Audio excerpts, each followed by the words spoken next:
Assalamualaikum warahmatullahi wabarakatuh, keluarga Qurani. Waduh, sebentar lagi Ramadan. Jangan lupa ditunggu ada satu channel yang pastinya bermanfaat untuk keluarga kita. Karena di dalamnya ada kultum,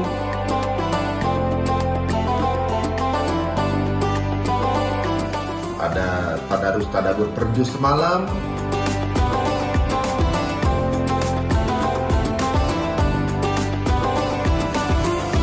udah gitu ada juga podcast Islami.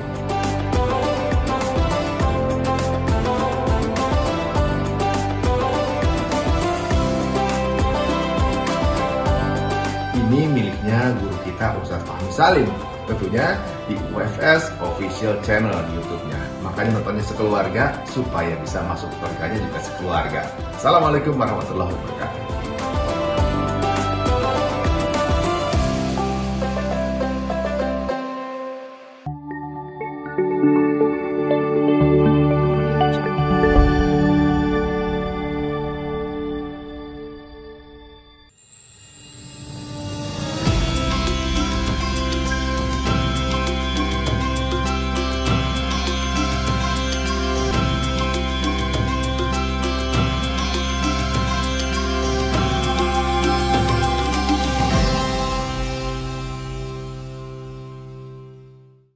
Assalamualaikum warahmatullahi wabarakatuh.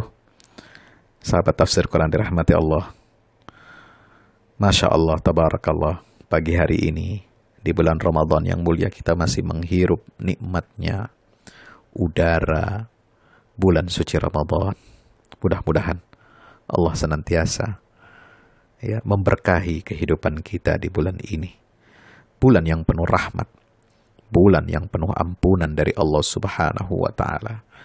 Mudah-mudahan selesai kita dari bulan Ramadan ini, semua dosa-dosa kita telah diampuni oleh Allah Subhanahu wa Ta'ala. Amin ya rabbal alamin. Sapa pagi kita kali ini, kita akan mentadabburi firman Allah Ta'ala tentang nikmatnya sabar.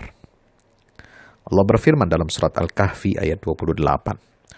واصبر نفسك مع الذين يدعون ربهم بالغداة والعشي يريدون وجهه ولا تعد عيناك عنهم تريد زينة الحياة الدنيا ولا تطع من أغفلنا قلبه عن ذكرنا واتبع هواه وكان أمره فرطا.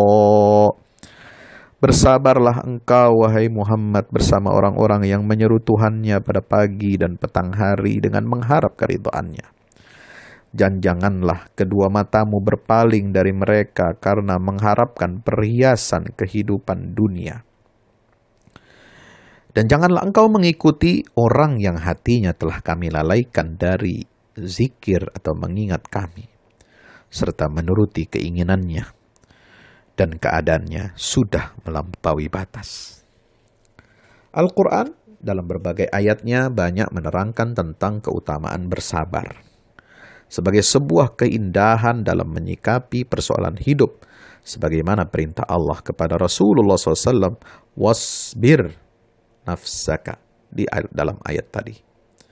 Juga kisah-kisah para nabi yang diceritakan dalam Al-Quran, wasbir wama sobruka illa billah, atau fasbir sabrang jamila, maka bersabarlah engkau Muhammad dengan kesabaran yang baik, surat Al-Ma'arij ayat 5. Ya. Dalam surah Yusuf ayat 18, fasabrun jamil wallahul musta'anu ala ma tasifun. Maka hanya bersabar itulah yang terbaik atau terindah bagiku, kata Nabi Yakub, dan Allah sajalah yang dimohon pertolongannya terhadap apa yang kamu ceritakan. Dalam beberapa ayat kata sabar diiringi dengan kata jamil atau indah, karena Allah memang telah menjanjikan bagi mereka yang bersabar akan mendapatkan keindahan pada akhirnya, sebagaimana firman-Nya, wassalamu, salam sejahtera atasmu, salamun alaikum bima sabartum fa ni'ma uqbad dar. Ini salam sejahtera atas kalian karena kesabaran kalian. Salamun alaikum bima sabartum. Kalian bersabar di dunia meninggalkan kemaksiatan, menjauhi semua larangan-larangan Allah. Kalian bersabar menegakkan hukum-hukum aturan Allah. baik di dalam diri kalian, keluarga kalian, masyarakat kalian, maupun dalam kehidupan bernegara kalian. Kalian bersabar, karena itu terimalah salam sejahtera, ya, dan Allah akan memberikan nikmat kesudahan itu berupa surga jannatun naim. Demikian surah Ar-Ra'd ayat 24. Sabar adalah menahan diri untuk tetap berada dalam ketaatan kepada Allah, baik dalam keadaan lapang maupun sempit, dalam keadaan menderita maupun bahagia, dan dalam keadaan suka maupun duka. Allah memerintahkan kita untuk memohon kepadanya dengan sikap sabar dan berdoa kepadanya lewat salat. Wasta'inu bis sabri was salah wa innaha lakabiratun illa 'alal khashi'in. Al-Baqarah ayat 45. Allah berfirman, mohonlah pertolongan kepada Allah dengan sabar dan salat. Dan salat itu sungguh berat kecuali bagi orang-orang yang khusyuk. Kata sabar ini begitu banyak diungkapkan dalam Al-Quran. Satu yang dijelaskan dalam ayat Quran adalah bahwa barang siapa yang bersabar maka Allah akan menyempurnakan ganjaran baginya tanpa perhitungan. Innama yuwaffas sabiruna ajrahum bighairi hisab. Allah akan masukkan orang tersebut, orang yang bersabar itu ke dalam surga dengan penyambutan dari malaikat atas kesabarannya tersebut. Ganjaran itu diberikan karena apa? Mereka bersabar dalam ketaatan kepada Allah, bersabar dalam menahan diri untuk tidak bermaksiat kepadanya, dan bersabar dalam setiap musibah yang menimpanya. Sabar erat kaitannya dengan tekad dan kemauan. Kenapa Nabi Adam sampai terusir dari surga? Karena Allah tidak menemukan tekad yang kuat untuk bertahan dari godaan iblis laknatullah pada diri Nabi Adam. Ya. Dalam surat Thaha ayat 115, Allah Subhanahu wa taala berfirman, ya, sungguhnya kami telah perintahkan kepada Adam dahulu. Walaqad ahidna ila Adama min qablu fanasiya. Namun ia lupa akan perintah itu. Walam najid lahu azma, dan kami tidak mendapati padanya kemauan yang kuat. Nah, ini penyakit keturunan anak Adam, yaitu lupa, ya, dan tidak kuat untuk bertahan dari godaan iblis. Karena tidak adanya tekad atau kemauan yang kuat untuk bersabar dalam ketaatan, maka Nabi Adam kemudian lupa dan tergelincir dalam kemaksiatan dengan memakan buah khuldi. Ia terpesona dengan bujuk rayu iblis yang menyebabkannya tergelincir dan terusir dari surga. Jadi, kesabaran itu butuh tekad yang kuat. Butuh kemauan yang terpatri agar Allah menganugerahi kepada kita kemampuan untuk menahan diri kita. Sungguh sikap sabar ini sangat-sangat berat, kecuali dilakukan oleh orang-orang yang khusyuk. Wasta'inu bis sabri was salah wa innaha lakabiratun illa 'alal khashi'in. Subhanallah. Sahabat tafsir Quran dirahmati Allah Ta'ala, ada dua sifat yang harus dimiliki seorang muslim dalam menjalani hidupnya agar ia enjoy, agar ia tenang dan tentram. Dua sifat itu adalah sebagaimana yang dimiliki Allah dalam Asmaul Husna, yaitu sifat sabbarun syakur. Allah maha penyabar dan maha bersyukur. Artinya apa? Seorang muslim harus memiliki sifat sabar dan pandai bersyukur. Sabar dan syukur inilah kunci dalam menjalani kebahagiaan hidup. Rasulullah bersabda, ajaban li amril mu'min, inna amrahu kullahu lahu khair. Sungguh menakjubkan seorang mukmin ini urusannya, karena semua urusannya adalah baik baginya. In asabathu, ya, sarra'u syakar, wa in asabathu dharra'u sabar. Ya. Apabila mendapatkan kesenangan, dia bersyukur. Maka yang demikian itu merupakan kebaikan baginya. Fadzalika khairun lah. Apabila dia tertimpa kesusahan, dia pun bersabar. Maka yang demikian itu merupakan kebaikan baginya. Wa ma dzalika illa lil mu'min. Hal itu tidak akan didapatkan kecuali pada diri orang yang beriman. Hadis riwayat Muslim dan Imam Ahmad. Di dunia ini, sahabat tafsir dan dirahmati Allah, tentu kita menghadapi berbagai macam masalah. Baik masalah dalam kehidupan pribadi, rumah tangga, interaksi sosial di masyarakat. Tidak ada jalan kebahagiaan lain dalam menghadapi berbagai persoalan hidup itu selain kita mencari solusi yang terbaik, kemudian bersabar. Setelah itu, tanamkanlah dalam benak kita rasa syukur kepada Allah. Bahwa sebesar apapun musibah yang menimpa kita, sesungguhnya itu hanya sedikit dan sangat kecil jika dibandingkan dengan nikmat dan karunia Allah yang begitu luas. Sabar ada kaitannya dengan manajemen kehidupan. Setiap kehidupan pasti ada aturannya. Mengikuti aturan adalah bagian dari latihan kita untuk bersabar. Ya, menunggu antrian, menunggu lampu lalu lintas, menunggu untuk kita bisa menyeberang adalah latihan bagi kita untuk bersabar. Jadi kesabaran itu tampak dalam fenomena keseharian kita. Kalau kita berhasil menjalani lalu lintas kehidupan, bisa sabar, maka kita akan selamat. Dalam beragama juga seperti itu. Jadi agama itu seperti lampu yang mengatur lalu lintas kehidupan. Tanpa agama, manusia ini akan saling berbenturan dan bertabrakan. Tidak ada kendali, tanpa ada aturan, yang terjadi adalah chaos. Fungsi agama itu seperti lampu lalu lintas, mengatur agar setiap kendaraan yang berlalu lalang tidak saling bertabrakan. Fungsi agama mengatur agar ketidakteraturan bisa dihindari. Dan di antara perangkat utamanya adalah sikap bersabar. Sebagai hamba Allah, kita bukan makhluk yang memiliki otoritas sepenuhnya atas diri kita.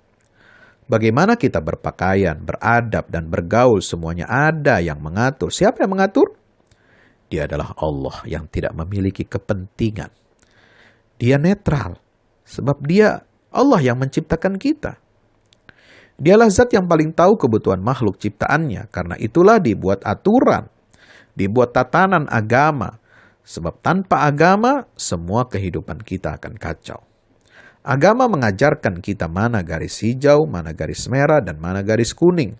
Mana yang halal, haram, dan makruh atau syubhat. Allah memerintahkan kita untuk memohon pertolongan kepadanya dalam mengatasi berbagai macam persoalan hidup dengan sabar dan salat. Apa makna di balik perintah itu? Kita bisa merenung bahwa untuk mengatasi persoalan dalam hidup, kita tidak bisa mengambil keputusan secara tiba-tiba, instan, ataupun serampangan. Sebab masalah itu seperti benang kusut. Jika kita mau mengurai benang kusut, tentu perlu kesabaran dan ketelitian. Kita lihat dahulu masalahnya di mana. Kita lihat kekurangan-kekurangan kita, baru setelah itu kita bertindak. Dan itulah inti dari kesabaran. Kesabaran dimulai dari perenungan dan pengamatan, diantaranya melalui sholat dan munajat kepada Allah Subhanahu wa Ta'ala.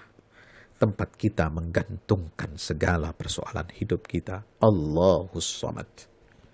Setelah mengamati dan menganalisa, lalu kita mengambil tindakan. Tindakan ini tentu berdasarkan petunjuk dari Allah Subhanahu wa Ta'ala dan dari hasil kita bermunajat kepadanya. Setelah itu, kita bersabar terhadap hasil yang Allah berikan. Dengan kesabaran ini, seorang hamba akan menjadi lebih bijak dalam menghadapi masalah. Karena dia mengambil tindakan atau sikap dalam perhitungan yang pas. Dalam menghadapi persoalan-persoalan genting, pemimpin negara, pemimpin masyarakat, pemimpin perusahaan, pemimpin dalam berbagai tingkatan harus memiliki tingkat kesabaran yang tinggi. Dia harus mengakomodasi masukan dan aspirasi dari rakyatnya serta para stakeholder. Dia juga dituntut untuk dapat memadukan itu semua lalu bisa mengambil sikap yang jelas dan tepat. Jadi, sabar itu dimensinya horizontal. Ia bisa mengamati persoalan, mendiagnosis lalu mengambil tindakan yang tepat. Dan yang menunjang kesabaran adalah faktor vertikal, yaitu hubungan kita dengan Allah Azza wa Jal. Kita memohon kepadanya di dalam sholat, meminta solusi dalam lantunan doa-doa dan zikir yang kita panjatkan. Sholat menimbulkan ketentraman, kejenihan berfikir, dan kedekatan kita dengan Allah Subhanahu wa Ta'ala yang maha mengatur alam semesta ini. Untuk apa? Untuk memberikan jalan keluar terbaik bagi persoalan yang kita hadapi. Ketika kita sudah berusaha, sudah berikhtiar, lalu kita konsultasikan itu semua kepada Allah, maka mudah sekali bagi Allah untuk mengurai kesulitan hidup kita. Kenapa? Karena bahkan manusia dengan segala potensinya pun diciptakan oleh Allah Subhanahu wa Ta'ala. Demikian, mudah-mudahan bermanfaat. Wallahu a'lam bissawab. Wassalamualaikum warahmatullahi wabarakatuh.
Assalamualaikum warahmatullahi wabarakatuh.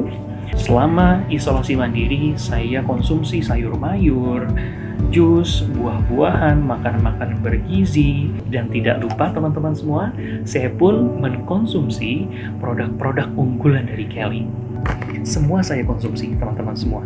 Akhirnya, alhamdulillah, saya pun dinyatakan negatif dari COVID-19. Terima kasih. Wassalamualaikum. Assalamualaikum warahmatullahi wabarakatuh. Bapak Ibu para pemirsa, saya Ustadz Fadlan mengajak Bapak Ibu kita semua, ayo kita membuat investasi masa depan bersama Al-Fahmi Institute. Gedung ini sedang dibangun, membutuhkan segala dukungan dari kita semua.